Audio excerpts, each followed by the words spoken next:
And it looked like Chennedy Carter has finally broken her silence about this Caitlin Clark situation. Chennedy Carter just jumped out the window and justified in a... Chennedy Carter just did the unthinkable. Months after leveling the most talked about hit in WNBA history on none other than Caitlin Clark, Carter finally broke her silence. But instead of taking responsibility, she tried to justify it. And what followed, it didn't just ruin her image, it may have ended her career. This isn't just a story about a single foul. It's about the cost of bad timing, worse PR, and how one viral hit exposed cracks in Carter's reputation that had been quietly growing for years. Because while Caitlin Clark is launching the WNBA into new heights, Chennedy Carter is sitting on the sidelines, unsigned, uninvited, and unraveling in real time. So what exactly happened? Why did Carter lash out? And why has the league turned its back on one of its most talented scorers? Let's break it all down. Can you break down that situation that happened? Yeah. So, in basketball a little bit, there's things called talking, what you like to call smack or whatever everybody likes to call it. Yeah. Plays before things are said, that's a part of basketball. And then we get to the body check. This was originally ruled an away from the ball foul, but it was obviously a flagrant foul. It really upset a lot of people, which really escalated the issue. And it was really just poor sportsmanship on Kennedy's part. The shoulder check that shook the WNBA. June 2024, the Chicago Sky face off against the Indiana Fever. The game is tight, emotions are high, and then it happens. Chennedy Carter scores a bucket, and instead of heading back on defense, she makes a hard beeline straight for Caitlin Clark. There was no pick, no screen, no basketball play in sight. Carter mutters something under her breath, stares down Clark, and then, boom, delivers a full-body shoulder check that sends the rookie crashing to the hardwood. The arena erupts. Fans are stunned. Commentators gasp mid-sentence. In social media, it explodes within seconds. At first, refs call it a common foul, but after review, they upgrade it to a flagrant. The footage doesn't lie. It's not just physical basketball, it's personal.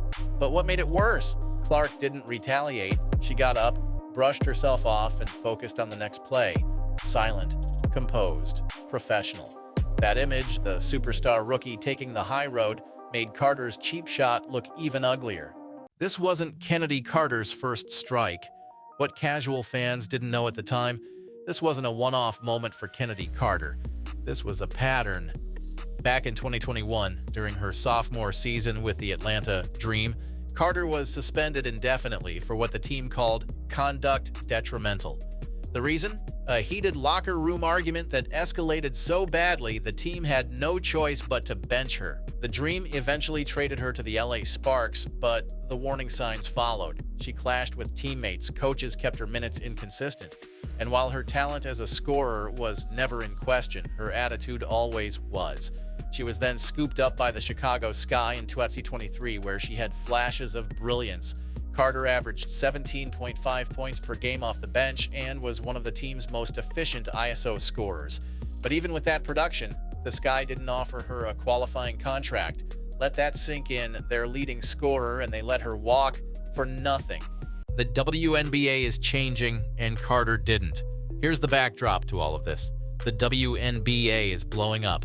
Thanks to Caitlin Clark's entry, league viewership is shattering records. Preseason ticket prices for Clark's debut games are reselling for more than NBA seats.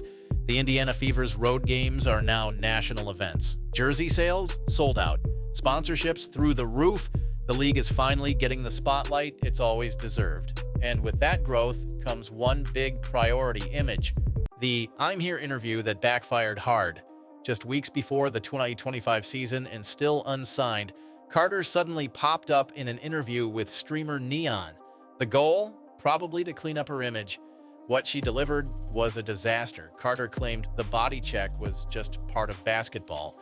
She said she had been elbowed before the play. She referred to it as a little I'm here energy. Her exact words? I just gave her a little tap, like I'm here. It wasn't nothing serious. She compared it to LeBron getting bumped. She smiled, laughed, and dismissed the moment as just talk. But fans weren't buying it. One viral comment summed it up. This ain't a tap, it's a hit job, and we all saw it. Carter also changed her tone on Clark completely. Once skeptical of her skill set, she now praised her as a great player. She even said, "I got nothing against Caitlin, she's a great player, and so am I." But the damage was done. The internet saw through the sudden change of heart. They called it what it was, damage control. Now, what little girl wants to grow up and play in a league where you're targeted like that? How do you sit here and profess and demand that everyone take women's sports seriously when you can't even take it seriously enough to not act like a junior high queen on the court? It's stupid. The league is done waiting. Here's where things get really cold. Not a single WNBA team has offered Carter a deal. Not a workout, not a camp invite, not a rumor, nothing. Anonymous league executives have reportedly said, "We wouldn't touch her with a 10-foot pole." Why? Because this isn't just about the Clark hit, it's the pattern. Multiple team sources from Atlanta and Chicago mentioned locker room tension. One insider said Carter's attitude created a culture problem. And in a league where chemistry is everything, GMs would rather sign a solid role player with good vibes than an elite scorer who causes headaches. Her past still haunts her. Need more proof? Let's rewind to another disturbing incident. During her time in Chicago, reports surfaced of Carter trying to fight teammate Courtney Williams during a game. Midway through the match, an altercation started. Williams backed away. Carter had to be sent to the locker room. No punches were thrown, but the message was clear. She was ready to throw them, and teams took notes. Now compare that to the league's current direction, highlighting sisterhood, professionalism, and on-court excellence. Carter is on the wrong side of that movement, and she's running out of time to fix it. I think a play before, maybe I was elbowed. Okay, that happens. Think the next play down, maybe something was said. And then maybe there was like a little clip of somebody like yelling in my face. And then we go down the court. Then I hit like a little bucket, you feel me? Come down, hit like a little nice little mid-range pull up. And then I just like, just give her like a little like, I'm here. Like, I don't think it was, what's crazy? Me and my brother went back and watched, and we seen a lot of clips in the NBA of guys getting like pushing LeBron. Like I think it was Jeff Teague or somebody who like pushed LeBron out of bounds, like said, "Man, I was mad because like we couldn't stop him." Clark is rising, Carter is fading. While Carter pleads her case on live streams, Caitlin Clark is doing the opposite. She's not online, not talking trash, and not engaging in the drama. She's showing up to every training session, signing every autograph, and letting her play do the talking. That contrast couldn't be more obvious or more damning for Carter. Clark's presence is driving record-breaking numbers. ESPN just gave the WNBA primetime slots. Nike is rolling out campaigns around her, and Fever tickets, they're outselling multiple NBA teams.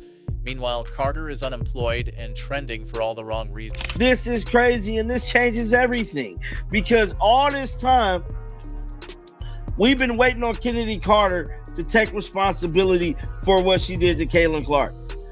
It shows me, I ain't even got to watch all this footage right here, but I am going to look at it. But it's showing me right now that she still is not taking responsibility for her actions. The league has spoken.